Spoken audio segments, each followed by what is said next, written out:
Hi, everybody. Welcome to Get Lit with All of It.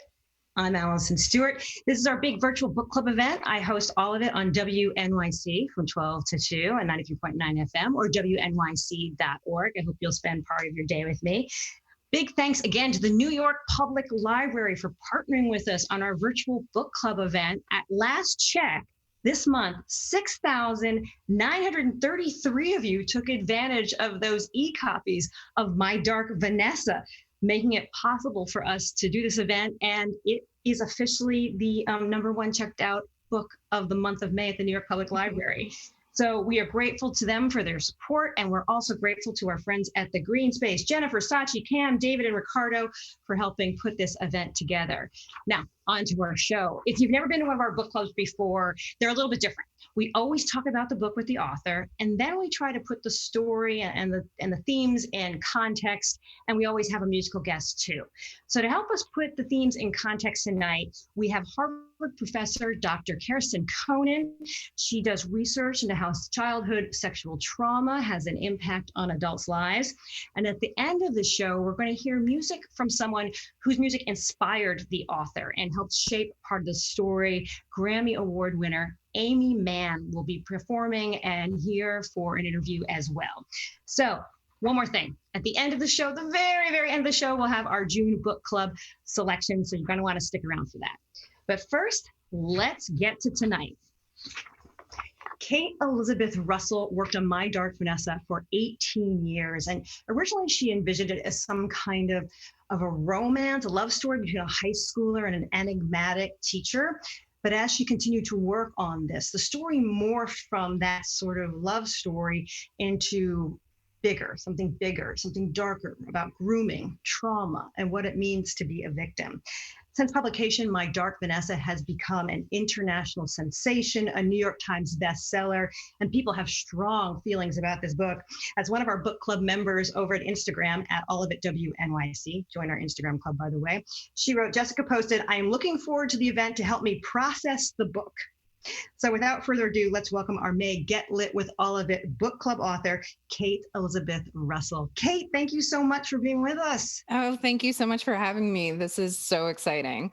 This is a big night. So that's amazing how many people took out the book, by the way. That's incredible. That is amazing. The most checked out book of the month of May. That's incredible.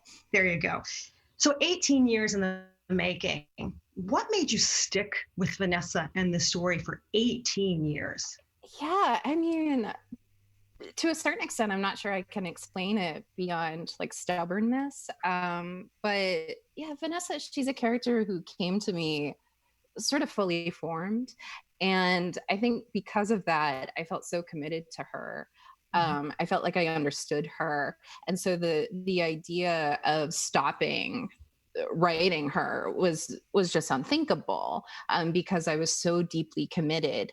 And it might be kind of hard to explain if you're not a writer or not a creative, but there's something really powerful in having a project that you can always go and work on. You always have something to do. You always have something sort of running in the background. And so I think that was also a part of what kept me working on it for so long. But yeah, once I commit to something, I see it through no matter what. And I do want to let our listeners know, I think people who read the book understand this, but for people who are first checking it out, tonight we are going to be talking about, the conversation will touch on sexual abuse and assault and trauma. So we do want to let people know at any time you feel like you need support, please call the National Sexual Assault Hotline at 1-800-656-4673. We have that number posted in the comment sections of our live streams, and the number will be up on the screen periodically through the event. So as we get into more context, we're going to have those conversations. And, I think it's interesting because we're having a conversation and we're going to touch on some things that might be kind of delicate or difficult. So I just want to say to everybody, we're just going to have an honest, open conversation, and that's what we're going to do.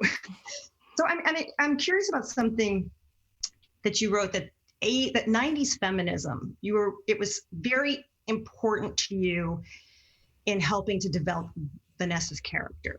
What was it about that sort of 90s era feminism that helped you create her?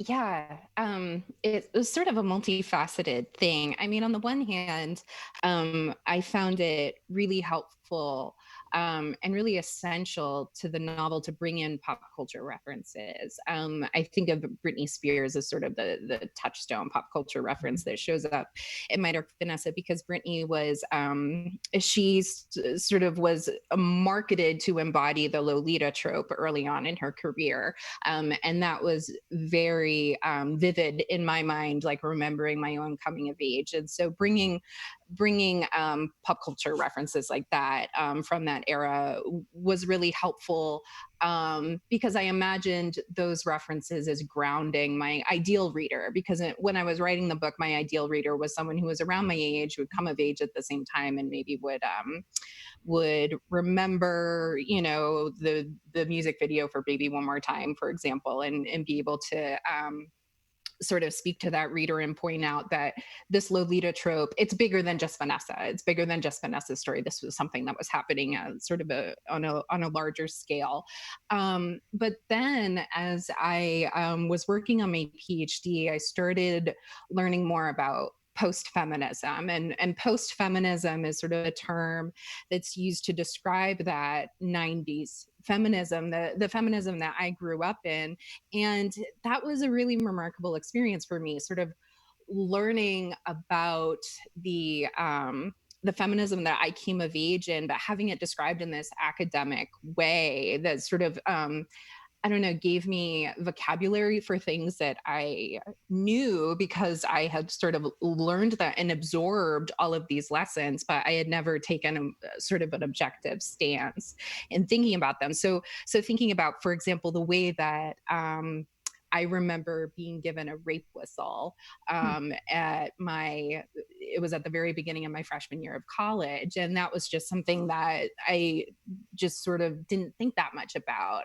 But thinking of that act of giving girls rape whistles at the beginning of a new school year, that I think that's kind of a loaded thing, right? Because you're telling girls danger is most likely coming for you or going to try to come for you. And all you can do is try to prevent it from happening to you. So here's a whistle. Do your best. That was something that I don't know, it gave me a fresh perspective, I guess, on something that I felt like I knew on a very instinctual level almost. And so, yeah, that was something that I tried to incorporate in the novel in different ways. What were some of the texts that you read, or two or three books that you read, that turned out to be invaluable in your research? Oh gosh.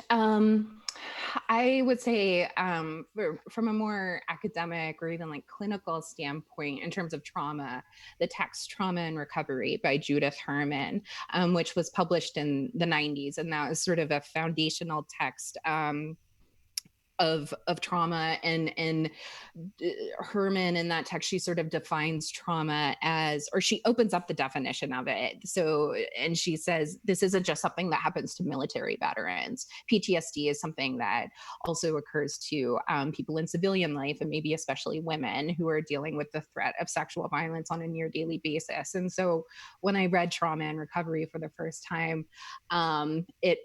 it was such a relief to me. I was in my mid 20s and I've been working on My Dark Vanessa for almost, I would say, about a decade at that point. And once I read that book, I was like, oh my God, here's this like theoretical framework that my creative work fits into so much. And that's really what drove me to go back to school and get a PhD.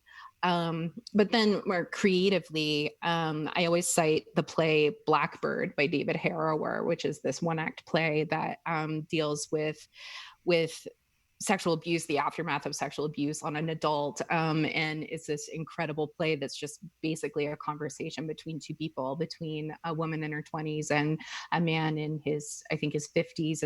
And they had a relationship when she was 12 years old and he was in his 40s, and they sort of come together and try to figure out what happened back then. And when I read that play, it sort of broke my mind open, made me start thinking about the long-term effects of this kind of abuse, and another maybe somewhat unexpected text that that was really important to me in the writing of this novel is a poetry collection called Averno by Louise Gluck. And in that poetry collection, there's a series of poems about Persephone, the Greek goddess. And these poems question complicity and consent and Persephone's willingness to be abducted by Hades. And three sort of across the spectrum, a very important text to me. Let's talk about Vanessa, our protagonist. At one point, Strain said to her, "I bet as long as you can remember, you were called mature for your age, weren't you?" Now, he has his reasons for saying this to Vanessa, but she seems to believe this as well. Why does she believe this about herself? I mean, to a certain extent, I think it's a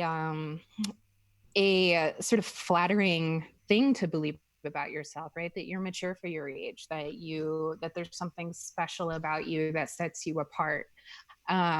Vanessa, she comes to imagine herself as being surrounded by a canyon. Once the relationship with Strain begins, she imagines this canyon surrounding her that sort of separates her from the rest of the world. But I initially envision that as her being put on a pedestal, and then that pedestal slowly sort of the ground around it sort of crumbles away until she's just completely isolated. So that was something that I tried really hard to portray, was the way in which Strain would give her a compliment, right? Something that seems very very flattering. And so she sort of accepts it and believes that and absorbs that. But then it erodes her sense of self. And I think that's one of the most heartbreaking and most manipulative things that he does is he manages to sort of disguise his manipulations as compliments. The relationship between Vanessa and Strain starts to turn towards inappropriate when she starts writing this poetry and starts sharing this poetry with him. What did you want her poetry to contain? How did you want her poetry to sound? That's a really good question. I mean, her poetry, to be totally honest, those poems are my own teenage poems. They're taken almost verbatim in certain parts from my own teenage journals. And that was one benefit I guess I had from working on this book for such a long time, is that I did have all of this material that was authentically teenage. And not a lot of that made it into the final version of the novel, but those poems specifically did. And yeah, I wanted them to be read as really delicate, to be read as very, very vulnerable, but at the same time wanting the reader to see those poems potentially even through Strain's eyes. And this is kind of hard to explain, but certain things Vanessa says and certainly those poems, I wanted them to be read in a way where the reader could imagine Strain reading those poems, or imagine Strain like hearing Vanessa say these certain things and see what he interprets as openings to get closer to her. And I think that's where a lot of this sort of discomfort on the reader's part probably comes from, is from being able to see it from her perspective, but then also from the predator's perspective, if you will. Were you uncomfortable reading your childhood teenage poetry once it was in the book and released into the world? No, not really. I mean, because in the novel it's meant to be, teenage poetry. So it's like if anyone thinks it's cringy, then it's like it's meant to be cringy. It's a teenage poem. But no, mostly just feel very proud of my younger self for putting words on paper. When you were starting to develop Strain as a character and you introduced him to us, the reader, what was some detail about him or about the way he moved through the world that you wanted to include to signal to us who he was? I would say one that him going to Harvard and having sort of like evidence of that in his classroom. I wanted that to signal to the reader that he was sort of that was important to him, and that he wanted to get that across to his students, and then also like to parents coming into the classroom that he like went to Harvard, that gave him a certain status, but also his being from Butte, Montana, which is far away from Maine, and I wanted him to be from somewhere far away. Thinking specifically of Vanessa and how that would sort of how that would make him almost larger than life in Vanessa's mind as sort of a sheltered teenager who hadn't really been outside of Maine. So yeah, the little bits that you get about his background, each of those details were very, very carefully placed in there. Why did Strain know Vanessa was someone he could prey upon? Mm-hmm. I mean, I'm not sure he totally knew at first, because the first day of class, right? She says where she's from, and she sort of she says, "I'm Vanessa Y, and I'm not really from anywhere," and so immediately she's sort of diminishing herself, which I guess that could be a signal to a teacher like Strain that this girl is insecure, this girl has vulnerabilities or what have you. But I think it's not until the scene where he holds a leaf up to her hair when he finds her crying, and he asks her what's upsetting her, and she says, "Oh, this time of year makes me feel crazy, like I'm wasting my life." And that's a moment where he's sort of surprised, I think, by what she says, and or by her response there. And I think he feels in that moment a genuine connection to her, or at least surprised by her. Maybe he thought that she was like crying over a boy or whatnot, but here she is saying this like she's having this existential crisis, right? So I think it's those moments like that where she surprises him that makes him realize, oh, she's like me, or she's someone that I could get closer to. I don't think in his mind that he ever thinks of it as him preying on her. I think it's a lot more convoluted in his mind. He's manipulative, we know this, but he's not written as a monster, as a straightforward monster. Did you debate about that? Was that always the case? Yeah, that was something that changed quite a bit over the course of the years of working on the novel. When I first started, over the first few years, maybe even the first 10 years that I was working on the novel, Strain's character was pretty straightforwardly like a conflicted man who wanted to do the right thing. And I think because of that, he was pretty sympathetic, maybe more sympathetic than Vanessa to most readers. And Vanessa was much more the aggressor in those early drafts. And that, I think, was influenced a lot by my growing up and seeing films like American Beauty, right? And Kevin Spacey's character in that movie is very much like that kind of man, that kind of middle-aged character. And then once I started thinking about this story more in terms of trauma, Strain's character got a lot more monstrous, sort of scary, and like more like a one-dimensional villain. And I felt fine with that. Like, I didn't feel obligated to give him depth just for the sake of giving him depth. But I realized by flattening him into a monster, I was really cutting Vanessa short, because if she was so devoted and so tied to this monster, then I knew the reader would end up questioning what was wrong with her. So I really characterized Strain with Vanessa on my mind the whole time. I characterized him in service of her. Let's talk about grooming. Vanessa says at one point, to be groomed is to be loved and handled like a precious, delicate thing. What was it about grooming you wanted to get across?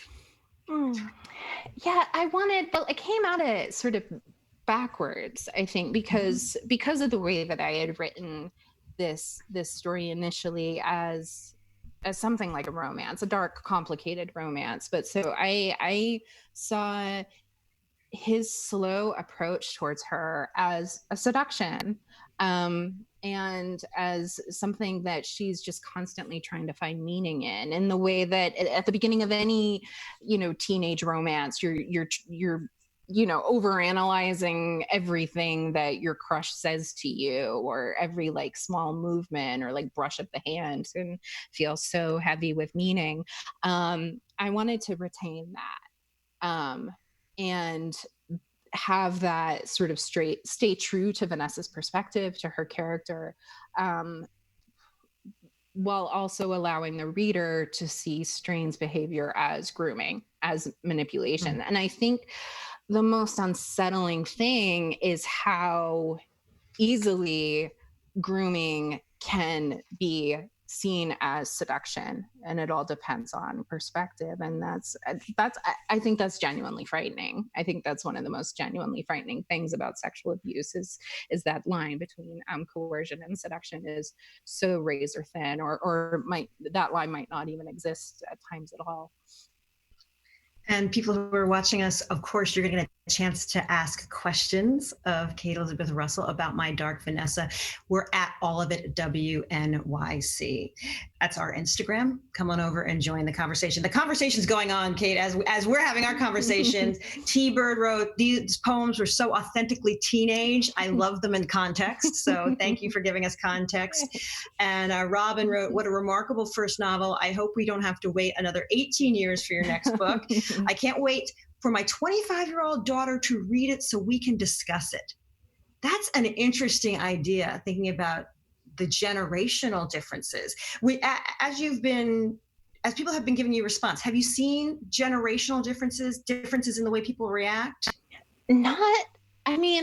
Surprisingly, no, not really. But so many of the responses I've gotten, I would say the majority of responses I've gotten have been from readers who relate to Vanessa because they have experienced similar, they had similar experiences from when they were younger.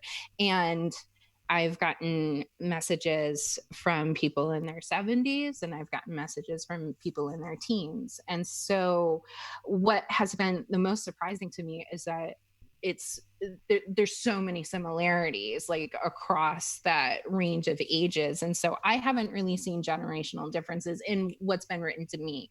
And I've been trying not to read reviews, so I'm not sure I'm not sure about other conversations happening elsewhere. But it's really, that's one of the most interesting things for me to think about, is how similar these stories are, and how similar the sort of aftermath can feel, whether it happened 50 years ago or whether it's happening now.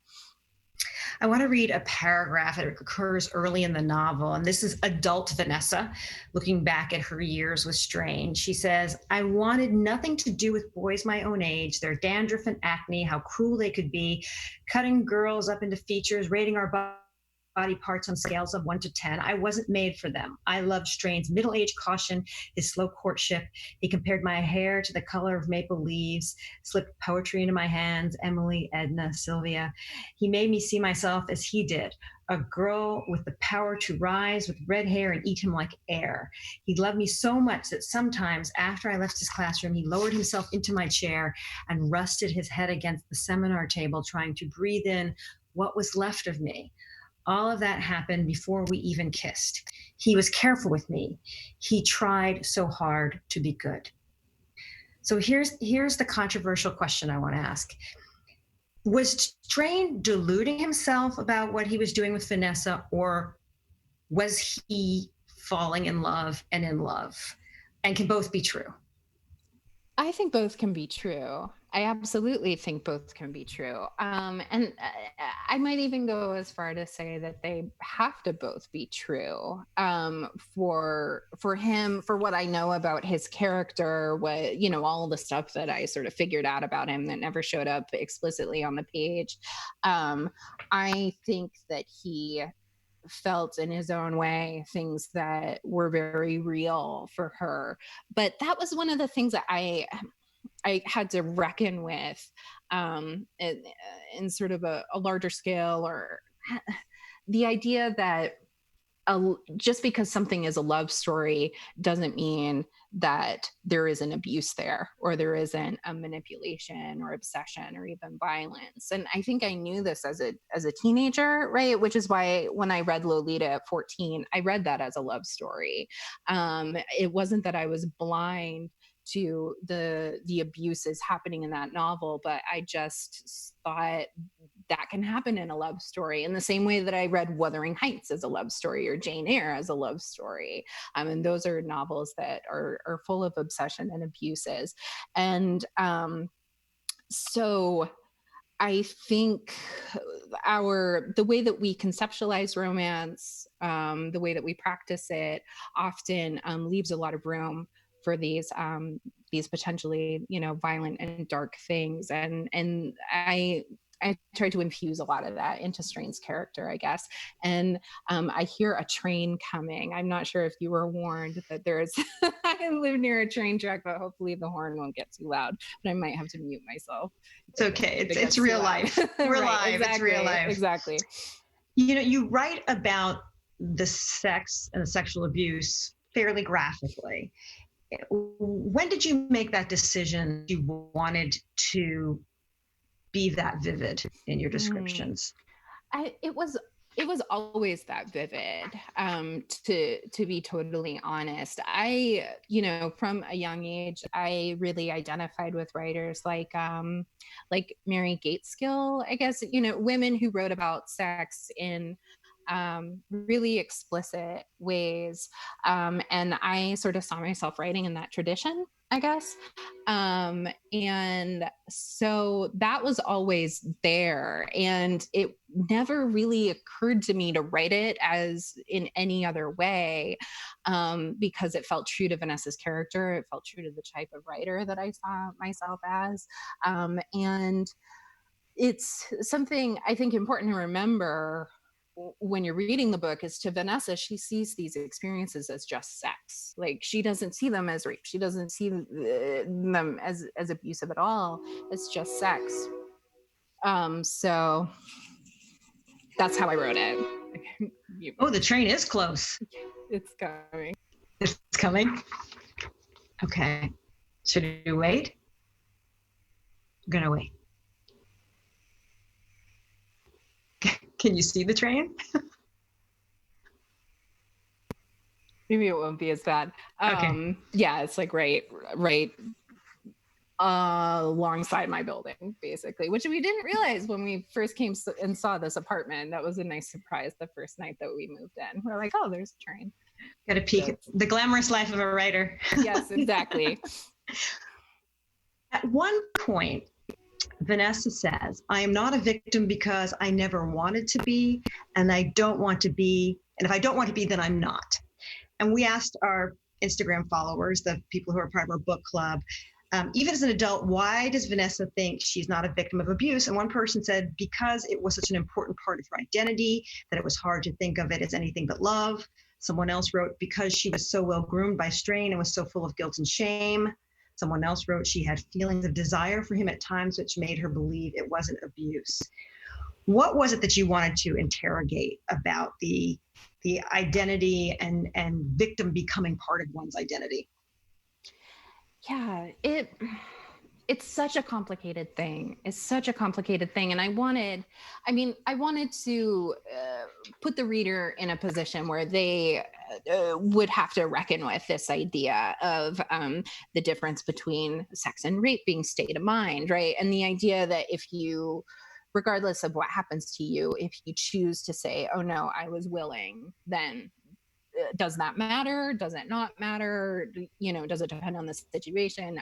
I wanted the reader to sort of get into a space where they had to think about that. And I didn't want to offer any easy answer to those questions. But thinking of victimhood specifically, I wanted to write Vanessa as a character who sees victimhood as something that she wants nothing to do with, because it seems like such a narrow road. And it to accept victimhood to Vanessa would mean to give up on the sort of image or the person that Strain made her out to be, which was this remarkable girl who saw the world in this, exquisite way and was so smart and so alluring and was capable and strong.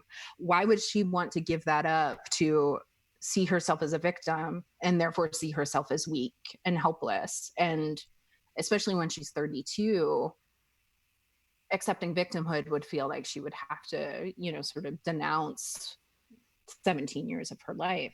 And that I think feels to her totally unthinkable.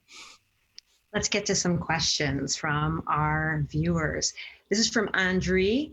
Did you want us to empathize with Strain in any way? Not particularly, but I think if that happens, that's okay. I mean, sometimes I would sympathize with or empathize with him as I was writing it, but however the reader may or may not relate to Strain is it's fine with me, but I do want the reader to empathize with Vanessa. Absolutely. This is from Judy. Do you think Strain's, and she has quotes around relationships with other girls, truly were different from the one with Vanessa?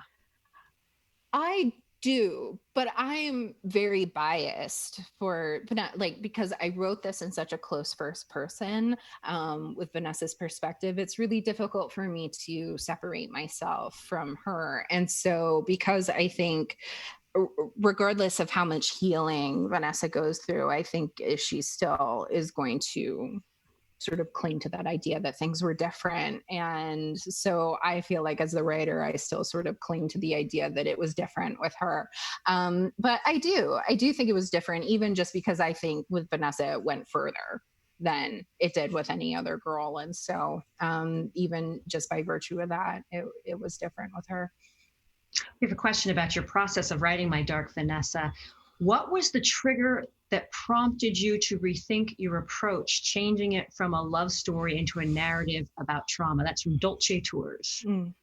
Yeah, it was learning about trauma theory. It was learning about trauma theory and sort of gaining access to this theoretical framework that made me realize that this story that I'd been working on for so long fit into something bigger. It fit into a bigger conversation.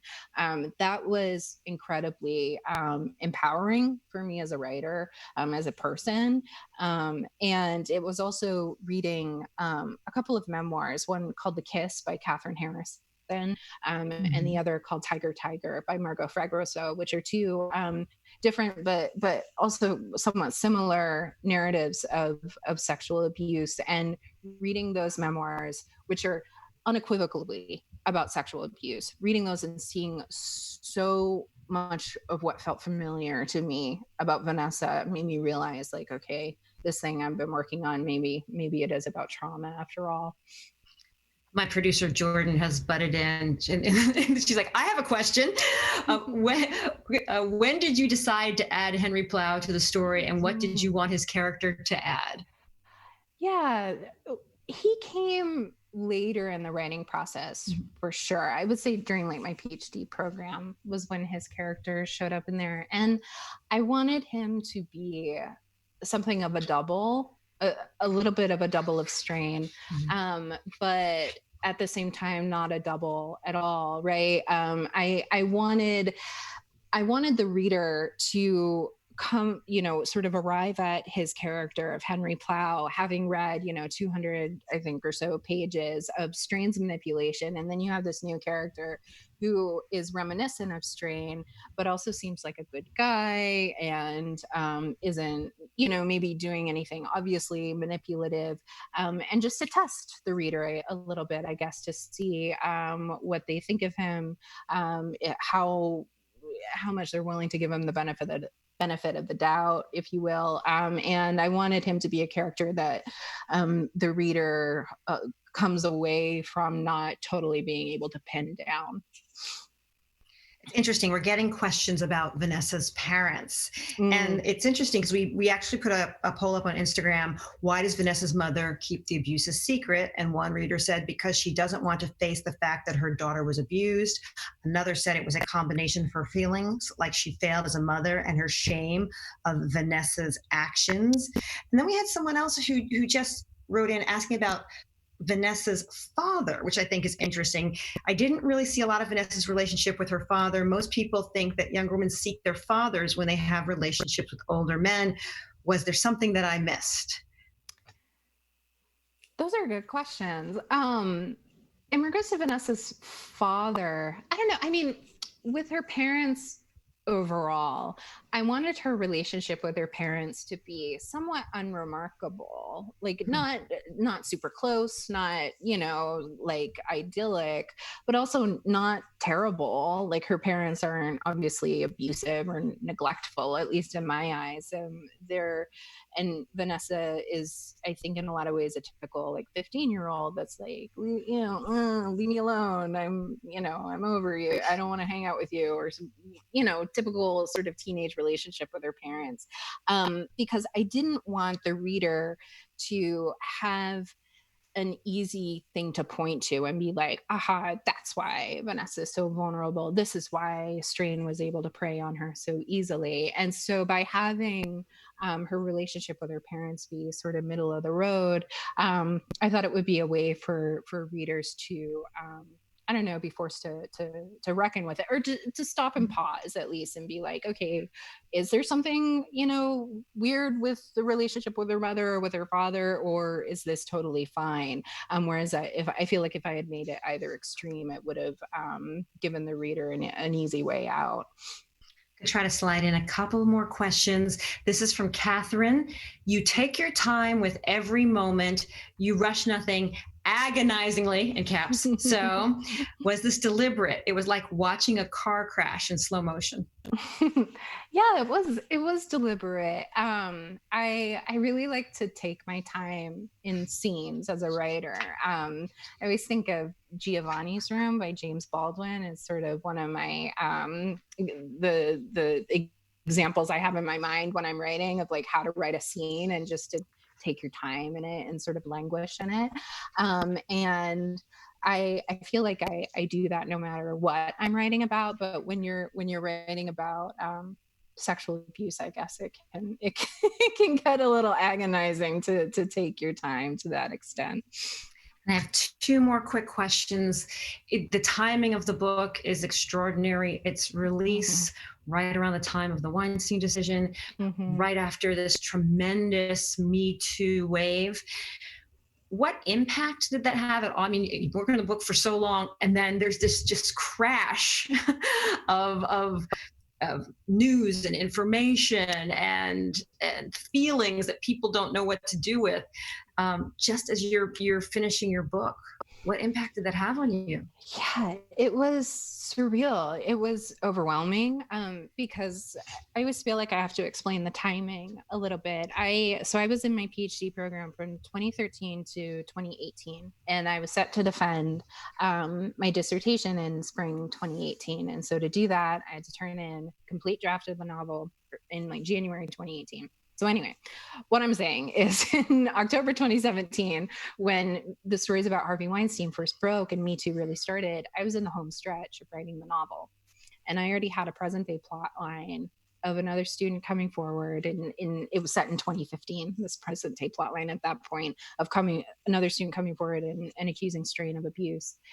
And so that was written, that was in there. And then Me Too started happening, and it was the parallel was obvious, but at the same time I didn't really know what to do, what to make of it, what to do with it, because Me Too at first it wasn't clear if it was just about celebrity or just about people in media and fame, and that's not what my book was about at all. So it took me a few months to really reckon with it and to figure out what to do, and it felt like a risk, deciding to sort of address it head on.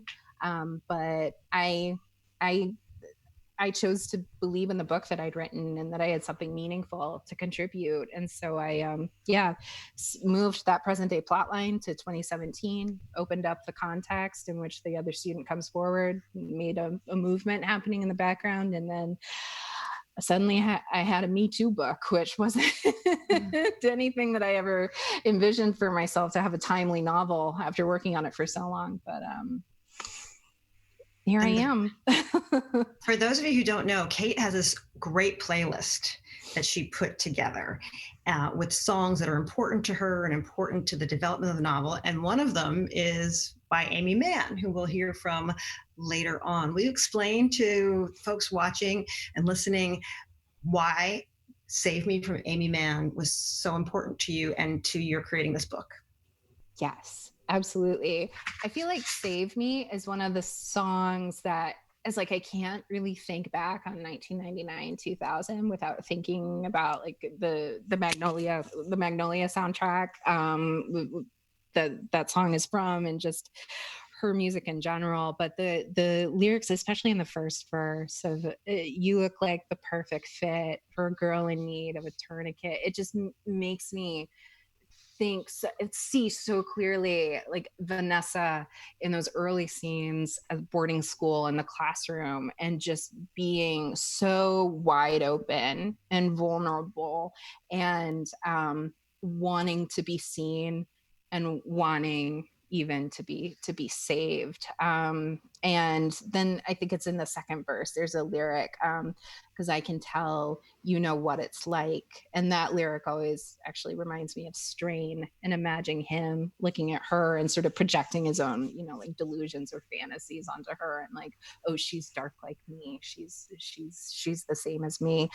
So yeah, that's always been such an important song in sort of thinking about the beginning of their relationship, for sure.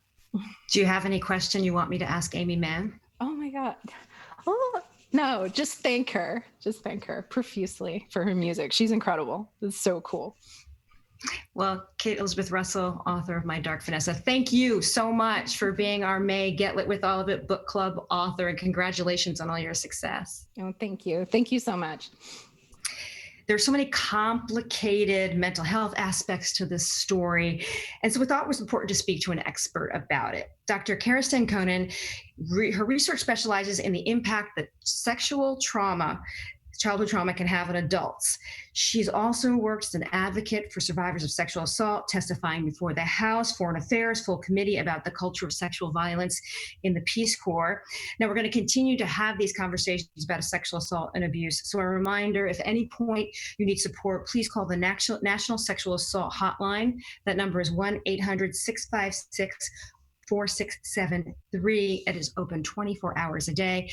Dr. Kirsten Conan, professor of psychiatric epidemiology at Harvard, is the co-author of the book Treating Survivors of Childhood Abuse.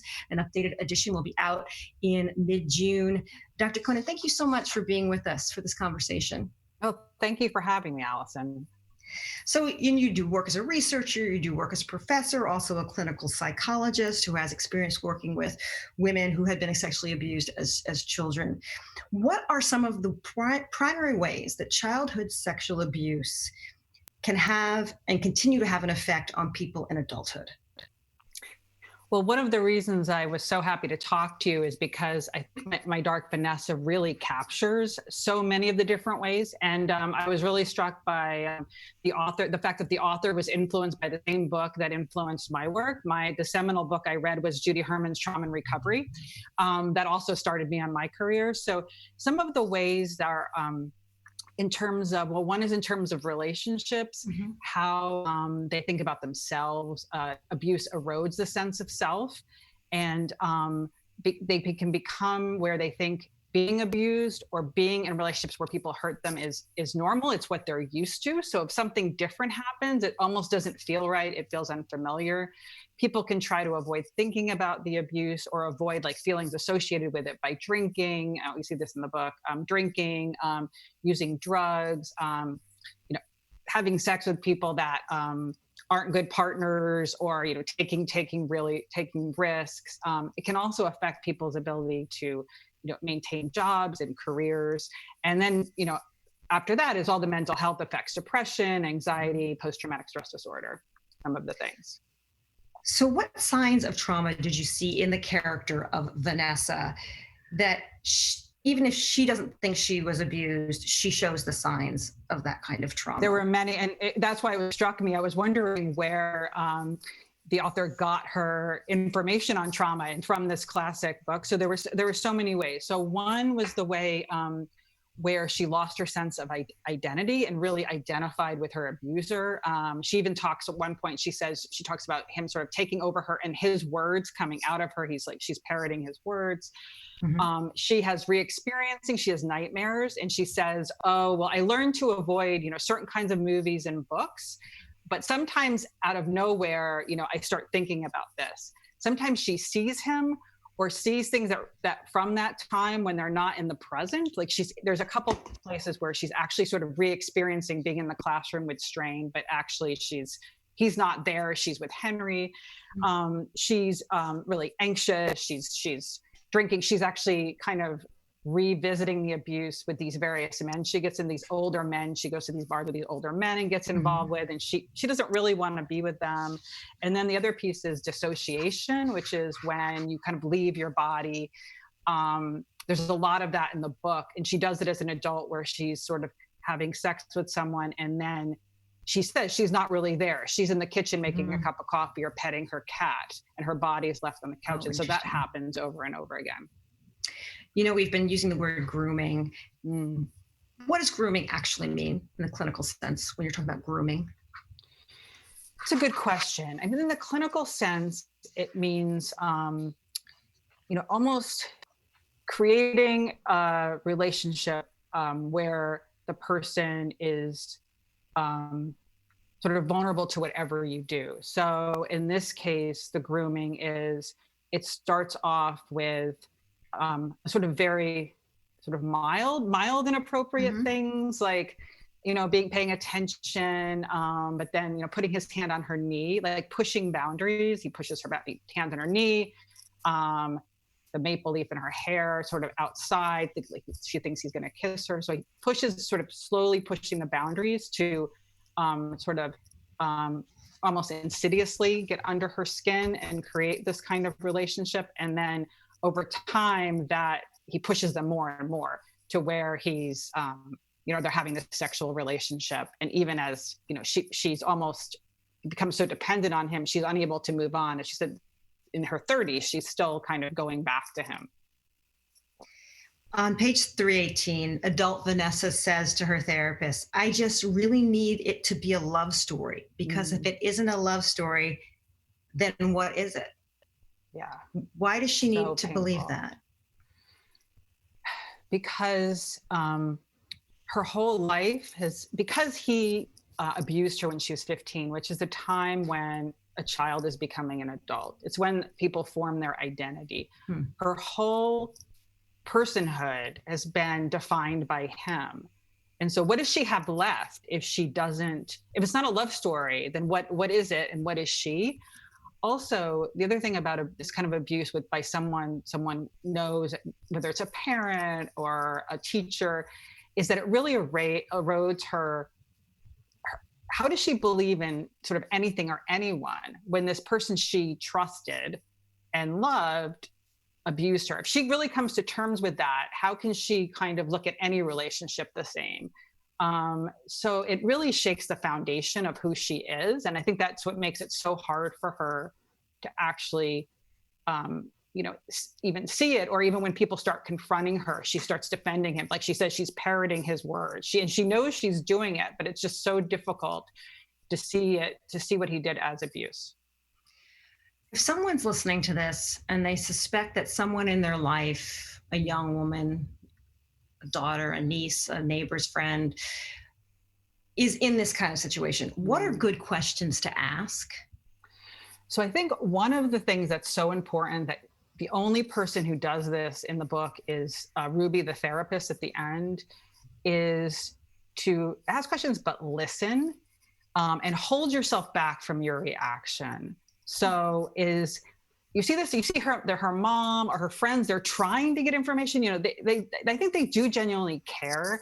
But what I really noticed was when Vanessa starts talking, immediately they start contradicting and arguing with her rather than hearing it from her point of view. And one of the main things about abuse or any kind of trauma is that the abuser takes the person's control away from them. And it's really important with survivors to make sure that you don't do that to them. So all these people her friend Jenny like reports it to the school, and all these people are trying to take her control. So I think it's less about having the perfect question, but more about listening. And the other thing I would say, you could comment on behavior. Like I've noticed since you started that, you know, since you started going to that club, or I've noticed that, you know, you've stopped eating, or I've noticed that you're sort of, you know, you seem to be avoiding your friends, or I've noticed. So comment more on concrete things and on behaviors, and really try not to criticize too quickly, or to argue with the person, or if the person's resistant, well, no, you know, he's just my mentor. I really admire his writing or whatever. Don't immediately jump in about the inappropriateness. As you saw with Jenny and her mom, not Jenny, Vanessa and her mom, then she lies about Strain, because she says it's a different teacher, you know, to protect him. So some of it is just, especially with teenagers, it's mostly about listening. If someone is on the road to recovery as an adult after, unfortunately, being a victim of child abuse, childhood sexual trauma, what's the first step? That's a great question. The first step I think even recognizing that you've whether you call it abuse or not, the labels aren't so important, but recognizing you've had this troubling relationship, I think that's the very first step. And the next step, I would say, is confiding in someone you can trust. In some ways, a therapist, therapy is really effective to help people who've suffered from abuse. We know that scientifically. We really can help. You can get help. You can recover. Sometimes it's too much for family members or friends. They have all their own. If a parent they have all their own issues. So I think that you mentioned the hotline. I think seeing a therapist. Many rape crisis centers, even though they're called rape crisis centers, will talk to people who have abuse histories, even if it's in the past. So I think recognizing yourself, and then probably talking to someone who's trained to listen to these things. Dr. Kerrison Cohen is professor of psychiatric epidemiology at Harvard and co-author of the book Treating Survivors of Childhood Abuse. A new edition will be out this June. Dr. Cohen, thank you so much for making time and joining this conversation. We really appreciate it. Well, thank you for having it. And I do recommend the book. It was beautifully written and really compelling. Thank you. Doctor, thank you so much. And for folks who are listening, we were so happy that we're able to bring you these shows during the pandemic. But here's the thing about doing them. We have to tell you, they do cost a little bit of money. The Green Space and New York Public Radio, we're a nonprofit organization, and we rely on your support to continue to bring this kind of content to you. So if you're in the position to make a donation tonight, we know a lot of people aren't. We totally get it. You have to sit this one out. But if you can, we would be very much appreciative. We're going to make it really easy for you. Just get on to texting app or on your phone and text the word live to 70101. I think they put it on the screen to make sure I got it right. Text the word live to 70101, and we'll text you right back with a form so you can make a contribution. WNYC, New York Public Radio, and the Green Space will thank you and be very appreciative. But again, only if you can. You know, these are tough times. All right, so I'm very, very excited to close out tonight's event with my next guest, Amy Mann, who NPR Music ranked as one of the 10 best living songwriters. She spent 25 years writing songs that explore mental health and anguish and trauma and emotion. And as you just heard in my conversation with Kate Elizabeth Russell, Mann was one of the musicians whose songs helped her shape this novel. Especially helpful was Mann's Grammy and Oscar-nominated song, Save Me. You heard Kate describe it. It appears on this playlist. You should definitely check it out that Kate's made for my Dark Vanessa. And that song has an interesting background because it's a testament to how influential Amy Mann's music is. Save Me was one of a couple of songs originally she wrote for the soundtrack to Magnolia in 1999. So director Paul Thomas Anderson has said that he was listening to Mann's work while developing the movie, and he called her music the basis and the inspiration for this film. So Amy Mann is responsible for a lot of art. That's a long way to say that. We're going to talk to Amy Mann about her songwriting and her most recent album, Mental Illness, which won a Grammy, and all the projects that she's working on. But before that, Amy sent ahead a couple of performances that she recorded specifically for tonight's event. First up is Save Me.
And we're joined now by Amy Mann. Amy, thank you so much for joining us tonight. Oh, thank you. So you picked these two different songs, and that one was Little Bombs from your album, The Forgotten Arm from 2006. Why did you choose that one? I probably because I played a lot, and I know it's one that that's not hard to sing. Like these two, like it's one of my favorite songs, but also I know it's not going to trip me up in any way by weird high notes, so it's like a safe choice. Was it a practical matter? Well, kind of. I feel like that's a very, very dull answer to give. Okay, but you know, it's truthful. It's the truth. So I don't know if you got to hear earlier Kate Elizabeth Russell talking about how important your music was in helping her write this book. When you hear other artists talking about how you helped inspire them, It's such a Barbara Walters question, but how does that make you feel? I relate to it because I've been inspired by other artists, other musicians, other writers. So I know what that's like, and that kind of cross pollination can be really exciting. It obviously makes me feel really uh it's like a little shocking when you realize that like that you're that for somebody else in a way that other people have been to you. But, um, it's very, it makes me feel really good. Who is that for you? Who has been that for you in the past? That person who has just helped you really tap into something and start getting creative? I think different people at different times, like Elliott Smith, was a big influence. Not, I mean, because I think musically we sort of intersected already, but I think that the fact that his subject matter, he was like, I'm just going to sing about this really dark stuff, and I'm not going to care if it's topics that usually get talked about in songs or not. That was really, kind of helped sort of open a door for me to realize like no subject matter is off limits. That's interesting. When you were starting out, were you getting that feedback, that input that like, can you write something happier, Amy? Can you? I think that's been either a text or a subtext ever since I started playing music. I think especially especially earlier on, female musicians were expected to, sit in a certain place, and writing dark songs like was not that place. But also, I always felt that there was pressure to be, to play songs that were more, or write songs that were more up tempo and more singles oriented, like whatever that means. It's interesting. On the show, we've had Liz Phair and Tori Amos recently, and they've both written memoirs. And I think I was asked Tori this, because we're all the same vintage. Is there something kind of going on right now with female artists, especially who came of age in the 80s and 90s and kind of had a lot of power then, are really doing some very interesting work now in their 50s? What do you think's going on? Well, I don't know. I mean, I think I just speaking for myself, like the fact that people don't buy music anymore is, while it's distressing because it's obviously harder to make a living, it definitely frees you up in a certain way because you are obligated to know marketplace and thoughts of, I can't write this, or this is too dark, or this is too sad, or this is too slow, or this is too depressing, or this is too whatever. It doesn't even enter into it because, for who? Like literally no one cares. Like if you might as well write for yourself. But of course, Tori Amos, she has been writing about sort of darker subjects since right out of the box. Yeah, that is pretty impressive.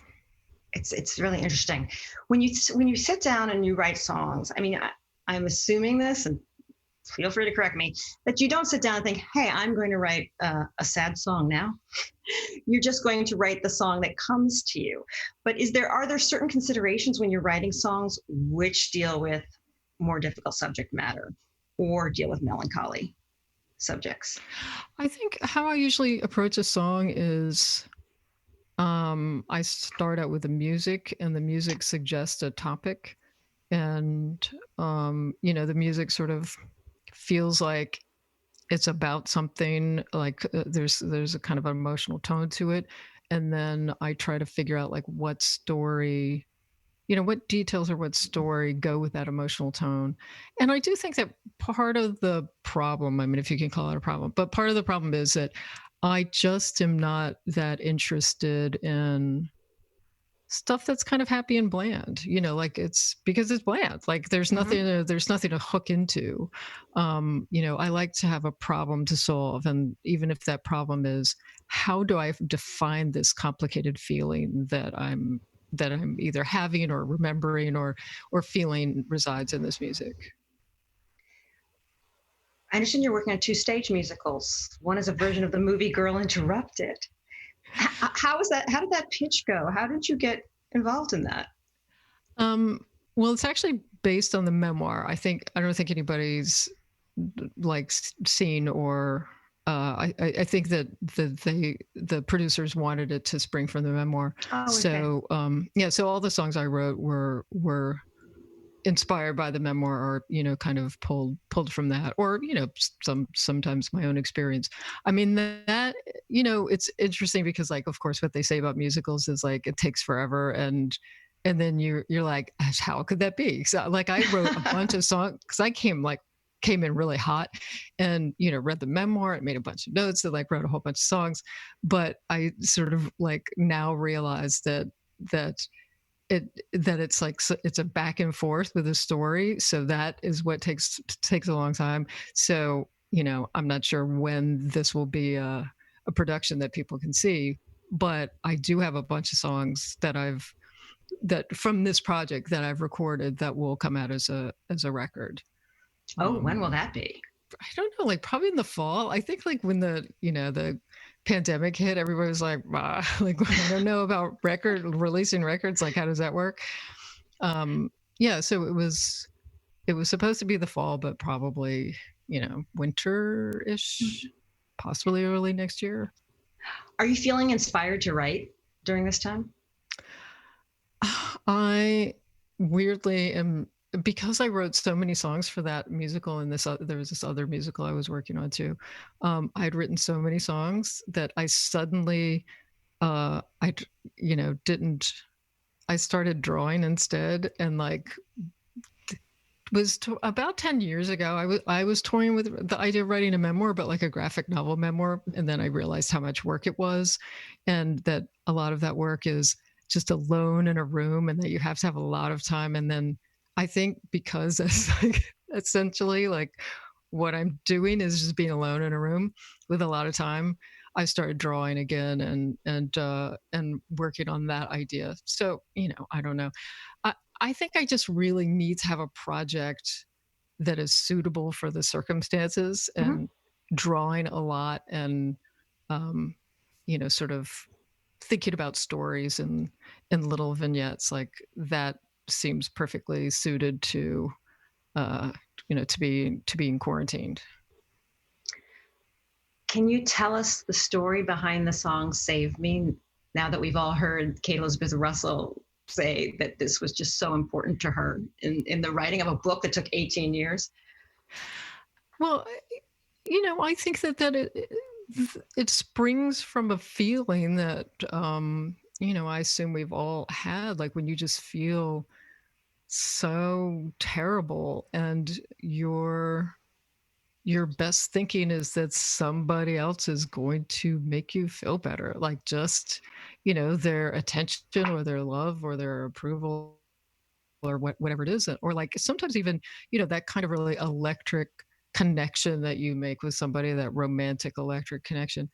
It is so, the intensity itself is kind of like self-medicating, like it drives everything else out of your mind. And I think there's like a lot of wishful thinking in that song. Like, I mean, I don't know if this is obvious, but to the writer, as it feels obvious that the narrator knows, like, it's not really like, it's not it's not like the best idea, but it's, like the only idea I have.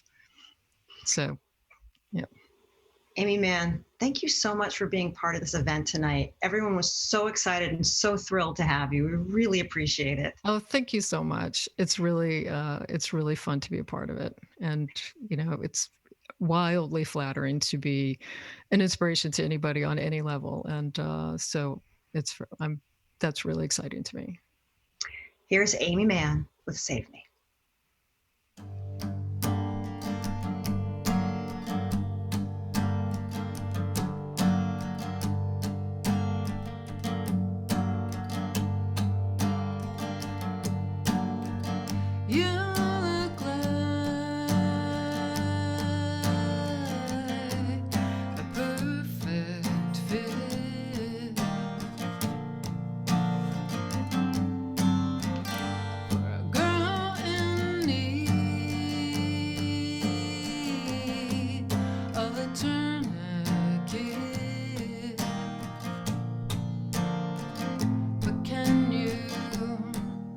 Save me.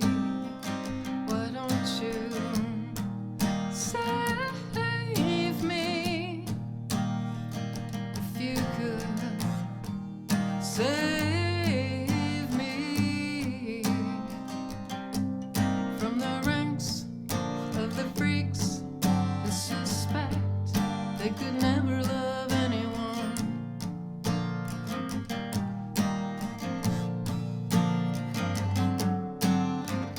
'Cause I can tell, you know what it's like. Long farewell of the hunger strike. But can you save me? Come on and save me. If you could save me from the ranks of the freaks who suspect they could never love anyone.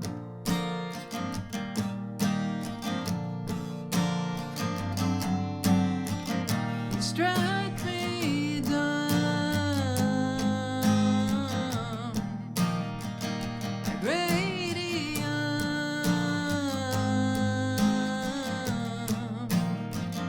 like Peter Pan or Superman. You will come, save me. Why don't you save me? If you could save me from the ranks of the freaks who suspect they could never love anyone, except the freaks who suspect they could never love anyone, except the freaks who could never love anyone.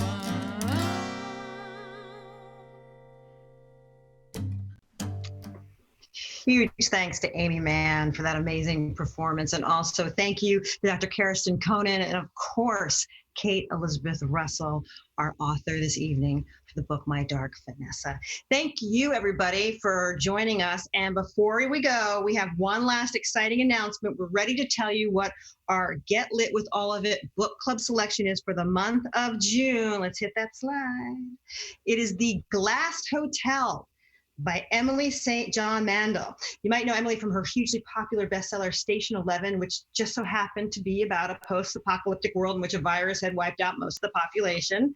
Luckily, in her new novel, also a New York Times bestseller, There Are No Viruses in Sight, The Glass Hotel centers on two seemingly separate events. One is the collapse of a Ponzi scheme. The other is the disappearance of a woman from a ship. How these two stories come together forms the central mystery in this sweeping novel. Kirkus said of it, in luminous prose, Mandel shows how easy it is to become caught in a web of unintended consequences and how disastrous it can be when such fragile bonds shatter under pressure. And just like the previous 2 months, New York residents can download a free e-copy of Glass Hotel from the New York Public Library app. To find out more information on how to do that, head to wnyc.org/getlit and mark your calendars. Meet me back here on the evening of June 30th. And we'll be doing it all over again with Emily St. John Mandel. Thanks, everyone, for joining us. I'm Alison Stewart. We really appreciate you being part of our book club. Have a great night. Stay safe and wear a mask.